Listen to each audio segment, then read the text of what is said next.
بسم اللہ الرحمن الرحیم، السلام علیکم۔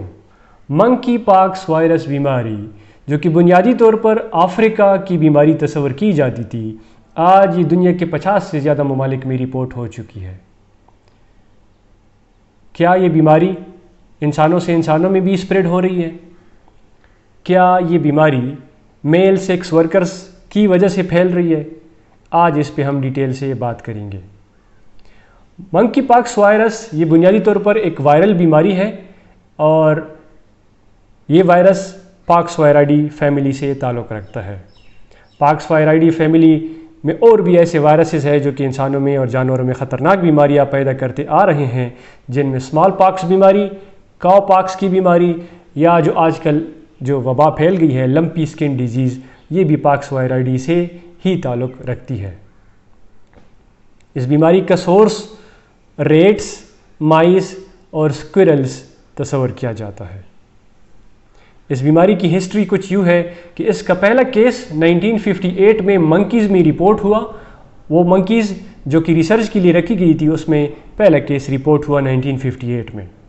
ہیومن بینگ میں، انسانوں میں اس کا سب سے پہلا کیس 1970 میں رپورٹ ہوا، اور 1970 سے لے کر یہ 2022 تک افریقہ کے چند مختلف ممالک میں یہ بیماری اسپوریڈکلی ظہور پذیر ہوتی تھی۔ اس بیماری کی اسپریڈ کیسے ہوتی ہے؟ اس کی بنیادی جو سورس ہے وہ person to person close contact ہے۔ جب انسان دوسرے انسان کے ساتھ تعلق میں آتا ہے جس کو پہلے سے کوئی یہ انفیکشس بیماری ہوتی ہے، اور اس کے وہ اسکیبز یا ریش یا باڈی فلوئڈ سے کانٹیکٹ کرتا ہے، تو دوسرے صحت مند بندے کو بھی بیماری ٹرانسمٹ ہو جاتی ہے۔ اس کے علاوہ جب دو انسان بات کرتے ہیں، ان میں سے ایک انفیکٹڈ ہو تو ان کی ریسپائریٹری ڈراپلیٹ سے بھی یہ بیماری پھیلتی ہے، اور جب زیادہ وقت تک فیس ٹو فیس انٹریکشن ہو، یا جب کلوز انٹیمیٹ فزیکل کانٹیکٹ ہو جیسے کسنگ، کڈلنگ یا ایون سیکس، یہ بھی ایک سورس ہے اس بیماری کے پھیلنے کا۔ یا جو بندہ انفیکٹڈ ہوتا ہے، اس کے جو بیڈنگز ہے، اس کے جو کنٹامینیٹڈ جس کے ساتھ وہ کانٹیکٹ میں آیا ہوتا ہے، وہ کنٹامینیٹڈ آبجیکٹ کے ساتھ جب کوئی دوسرا صحت مند بندہ کانٹیکٹ کرتا ہے تو اس کو بھی یہ بیماری پھیلتی ہے۔ اس طرح جو خواتین حاملہ ہوتی ہے، پریگننٹ وومن، وہ اس بیماری کو آگے بچے میں ٹرانسمٹ کرتی ہے تھرو پلیسنٹا۔ اب اس کے بیماری کے سمٹمز، علامات کیسے ہوتے ہیں؟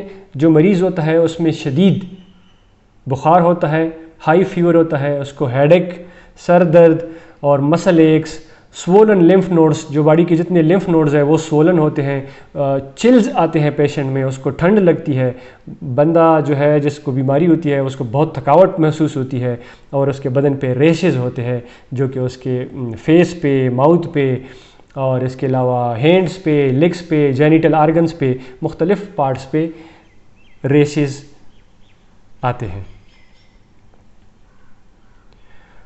اس بیماری کا علاج کیا ہے؟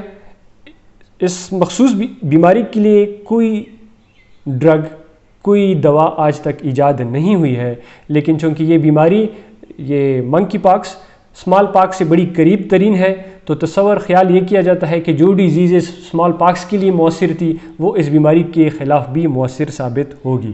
تو اس میں ایک وائرل ڈرگ ہے جس کا نام ہے ٹیکووائرامیٹ، یہ بکثرت یوز ہوتا ہے اس بیماری کے علاج کے لیے۔ لیکن میں بتاتا چلوں کہ کوئی مخصوص دوا اس بیماری کے لیے آج تک نہیں بنائی گئی۔ ویکسینز اویلیبل ہے، اور جو کہ ساری دنیا کے لیے ابھی فی الحال اویلیبل نہیں ہے۔ جن ممالک میں اس کے پھیلنے کا خدشہ ہے، جیسے کہ یونائٹڈ اسٹیٹس آف امریکہ، انہوں نے اس ویکسین کی پرچیز کر لی ہے، اور پاپولیشن میں اس کا استعمال بھی ہونے لگا ہے۔ اب میں بات کرتا چلوں، یہ جو موجودہ اس بیماری نے جو شدت اختیار کی ہے، جو بنیادی طور پر یہ افریقہ کی بیماری تھی، اور یہ آج WHO کی رپورٹ کے مطابق 50 ایسے ممالک میں یہ رپورٹ ہو چکی ہے جس میں یہ پہلے نہیں پائی جاتی تھی۔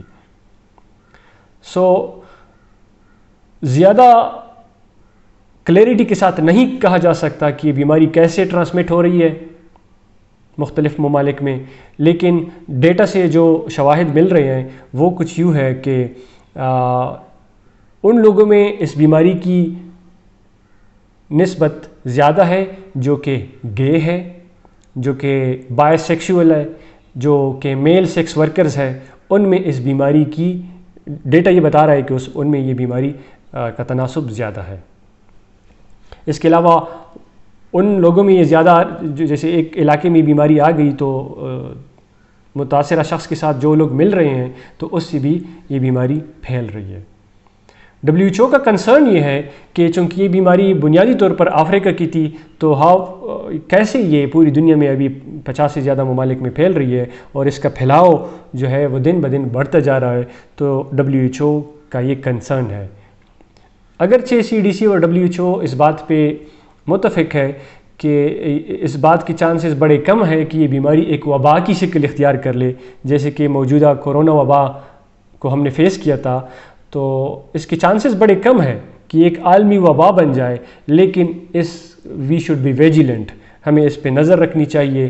جس بندے پریونشن کی طرف ہم جاتے ہیں کہ کلوز کانٹیکٹ، جس بندے میں تھوڑے بہت ریشز ہو، اپیئر ہو، اس کے ساتھ کانٹیکٹ کم کیا جائے، اس کو آئسولیٹ کیا جائے اور اس کو مانیٹر کیا جائے کہ آیا اس میں یہ اس بیماری کے سمٹم تو نہیں ڈیولپ ہو رہے، اور جو کلوز کانٹیکٹ ہے اس کو کم کیا جائے۔ پھر اس بندے کے ساتھ جو سیکشول ایٹیچیوڈ ہے، بیہیویئر ہے، یہ جو بائی سیکشول لوگ ہیں، جو گے یا میل سیکس ورکرز ہیں، ان کو بہت احتیاط کرنی چاہیے۔